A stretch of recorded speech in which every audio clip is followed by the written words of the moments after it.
Hello, NBA fans, and welcome to another edition of the NBA Outlet presented by OTGBasketball.com. Be sure to follow OTG on Twitter at OTGBasketball. Also, hit that subscribe button. I'm Nick Fay, your host. With me, as always, Harris Wichard. How you doing this weekend, Harris? Trigger fingers turning into Twitter fingers. A lot of social media feud between Shaq and Javale McGee is entertaining, but basketball is back up and running. Thursday night started the slate, and just Draymond Green and Pierce that night on team. It's just a lot of back and forth and a lot of chatter and just fun to follow. But the hate is back in the NBA, like you say. Yeah, no, the hate is back. It's fun to watch, and it's kind of exciting. We got it like one day back after the All-Star break. Like these guys, I guess, are ready to go. It's going to be a chippy final stretch of the season.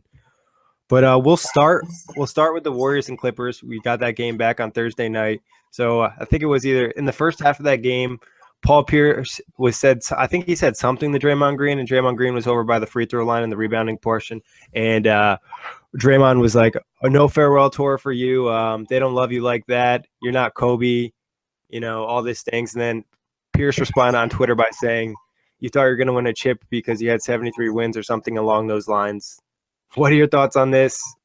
Well, obviously Pierce was offended because he wouldn't have went back on Twitter and talked about their 73-win season not resulting in a title. Without the ring, it don't mean a thing, like Jordan said to the Warriors owner. But, yeah, I mean, I don't know if Green is below the belt. I know Pierce loves to run his mouth. I can only imagine some of the things he might have been throwing Draymond's way. So it's hard for me to pick sides, but I mean, all in good fun. A lot of people said this was like disrespectful to a legend. Like, Paul Pierce is mad disrespectful to a ton of people. Yeah, that's why I don't feel bad about it. Like a lot of people are like, "Oh, Draymond's like going over the top." Like Pierce has come out and said like things about people in the past that like aren't nice. Like, you know what I mean? So anytime I'm okay with it. Anytime it comes to Pierce and Garnett, I can only imagine. I think those are some of the all-time trash talkers. I can only imagine. Like Reggie Miller comes to mind. Obviously, Bird and Jordan were great trash talkers. But in this generation, Pierce is in that. He's definitely in that discussion. Yeah, for sure. And I mean, he's been known to say things all the time. Like one time when he was on the Nets and it was the second round, they were playing the Heat. He's like, "Oh, I want to guard LeBron." LeBron went in to drop like almost, I think, 50 points on him. So like he's looked bad plenty of times.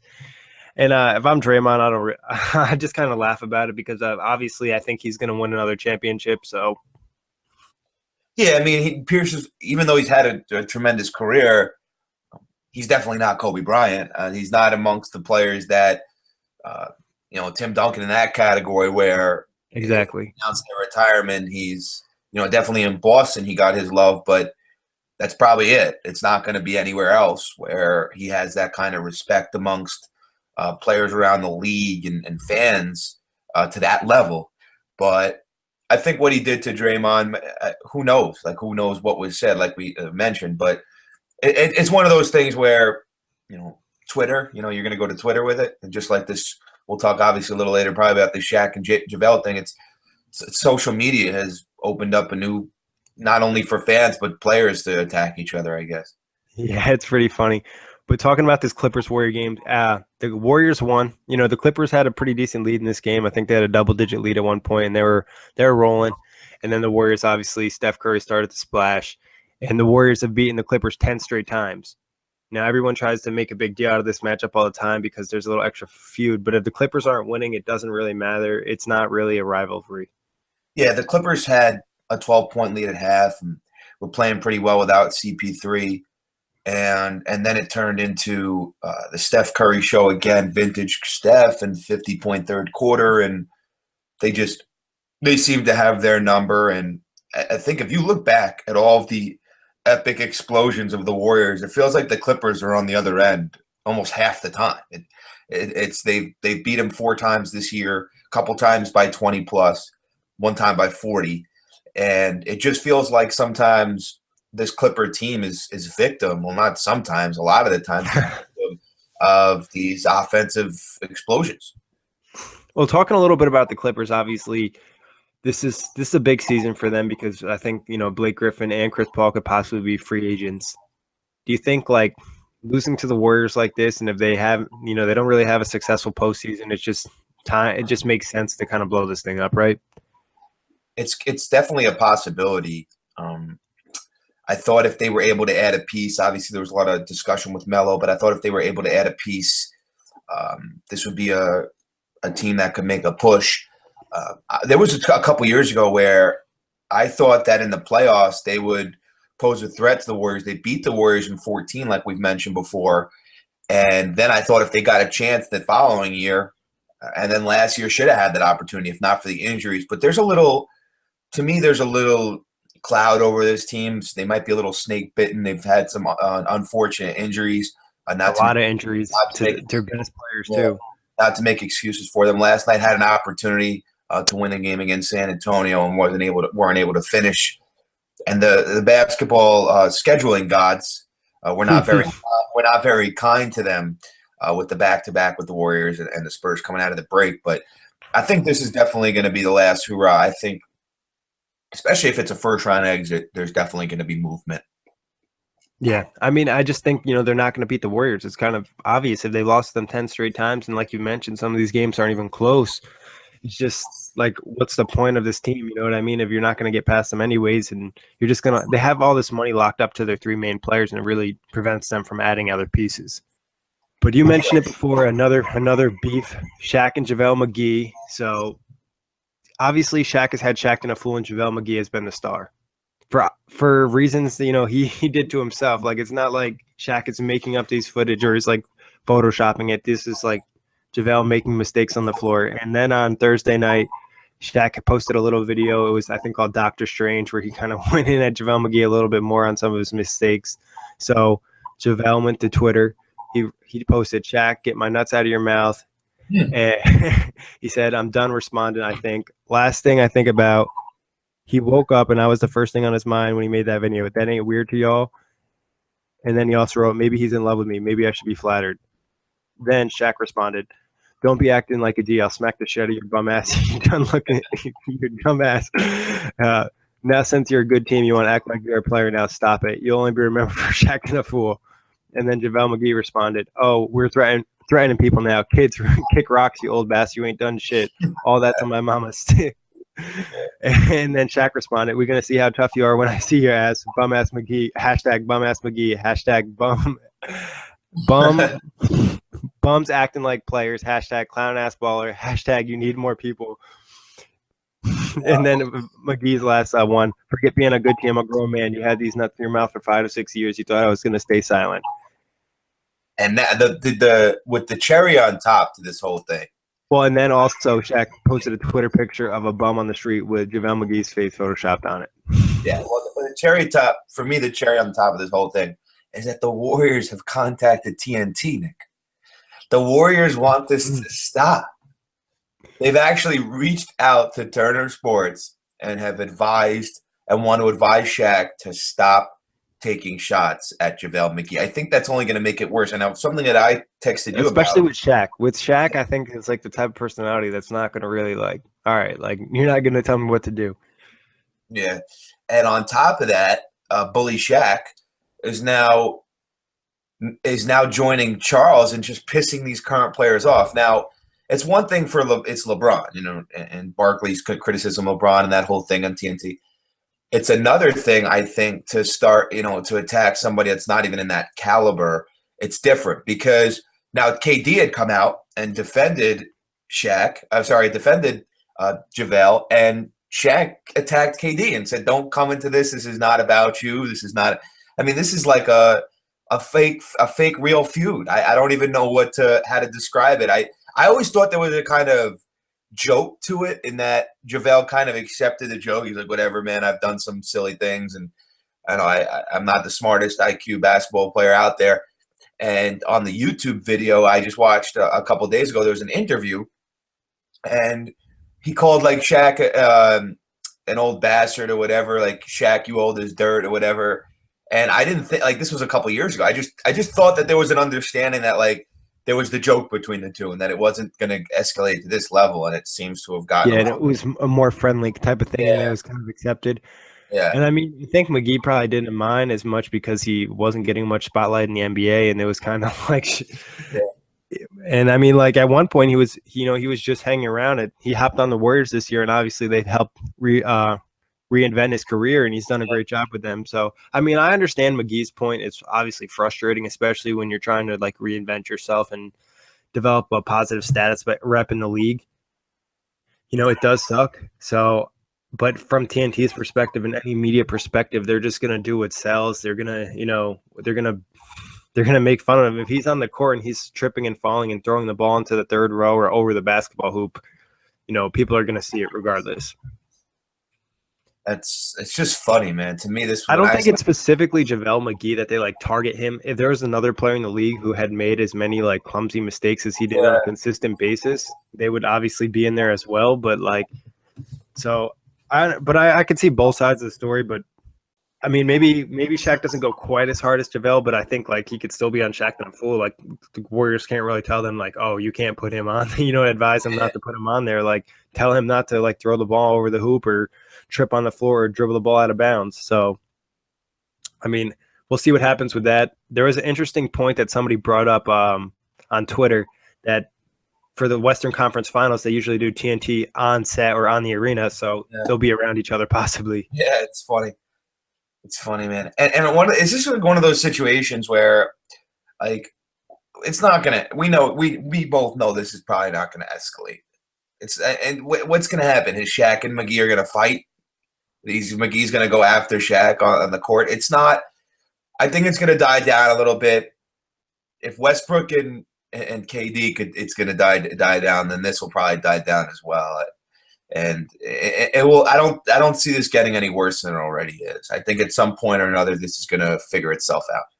Yeah, I don't think anything will really come of it. But so Thursday sparked the final stretch of the season. How do you feel about the final stretch? I know personally I enjoyed because I think these teams start to play a lot harder. They see the playoff standings and they're like, oh, we really need to make a jump right now, and they really put their stuff together. As well, I like to watch for like the playoff matchups that I possibly could see. How do you feel about this final stretch of the season? Yeah, it's interesting, and I told you I'm excited about the top of the East. There was a great game on last night with the Raptors and Celtics, and it's one of those. To me, it's going to come down to playoff positioning. Who's going to get home court, who's not going to get home court. The MVP races. Most improved six-man coach. So some of the awards those guys start to elevate themselves, and those trades. Who's positioning themselves with trades? Ibaka played last night. Tucker played last night for Toronto. And Cousins and Davis, how's that going to work out in New Orleans?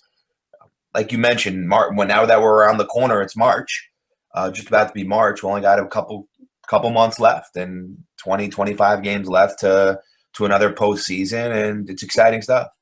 And I mean, also at this part of the season now, we kind of really understand a team's identity. We kind of have a better idea of what to expect from them. So it's kind of cool to see how they match up and how they develop as the season progresses. Then also the guys who are trending from injury, and like you mentioned, the guys who got traded. Some of them are going to fit well, some of them are going to fit bad. Like, I mean, you could probably say PJ Tucker and Serge Ibaka. They didn't have huge numbers last night, but they contributed to the win with Kyle Lowry out. And then Lou Williams the other night had, I think, like 27, and the Rockets went over New Orleans. Cousins had a good first game, but the New Orleans got blown out, so it didn't really matter. I think Bogdanovich only had like 2 points in his first game. So it'll be interesting to see how these pieces fit and how they push these teams to the next level or hurt these teams. Yeah, for someone to suggest that Cousins' stat line and then the result is reflective of his time in Sacramento and meaning that he's just going to put up numbers and that team's going to lose. First off, they ran into a buzzsaw, and that Lou Williams' first game in Houston was a success. He's going to fit right in, and Houston's just a better team right now. So I mean, people underestimate Houston too. They're one of the top 4 teams in the league, probably, maybe top 3 even. So give them some time. Do they play tonight, the Pelicans? That I do not know. They do. They play in Dallas. Round 2. They should win that game. That's a game they should win. Yeah. Round 2, Dallas coming off the back-to-back from last night, and that'll give you a better idea of Dallas coming off a loss to the Timberwolves last night on the road. that'll give you a better idea, I think, of how this could go. And still, it's still going to take a few games. I don't see this happening overnight, but that to me will give you a much better idea. Yeah, very true. So I saw something the other night, Nick, that I saw a Draymond leg kick happen again. I don't know if you caught that. Yeah, I did. So I want to give you a more likely to happen, a 1-game suspension for Draymond Green at some point throughout the end of the regular season, or a 1-game suspension for DeMarcus Cousins picking up his net. Who will be suspended first, to Cousins or Green, going forward towards the end of the regular season?